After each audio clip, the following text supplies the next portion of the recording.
Way of the Roses is a 170-mile UK coast-to-coast cycle route, starting from Morecambe in the west to Bridlington on the east coast. I used my VW Passat estate as the support vehicle because it had loads of space for the bikes and luggage. We planned the route with a relaxed pace to travel between 40 and 50 miles a day, giving enough time to see the sights on the way.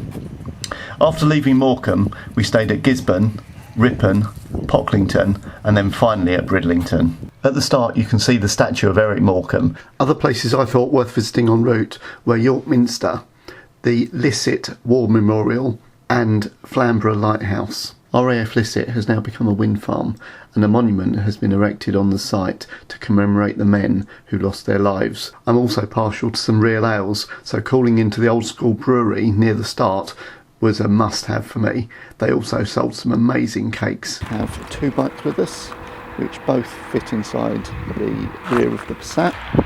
The other bike is stored within the car. We also have spare inner tube and cycle helmet, but being able to have both bikes with us and stored within the car is great for security. And we have one road bike and one mountain bike, or hybrid bike, so it means we can actually swap, and we have a replacement if needed. So at the moment there's only one of us that's actually doing the cycling each day.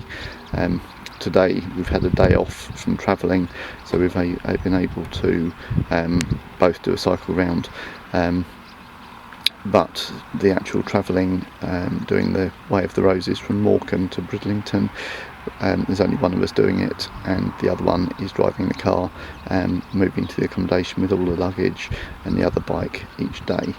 But it does then mean we have the bike spare if it's actually needed. You can see the space with how the bike fits in, and you still have plenty of room in there for luggage as well.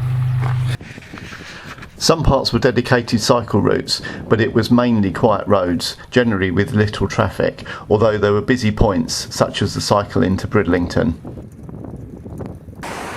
See the amount of traffic here trying to cross this road to get to that junction.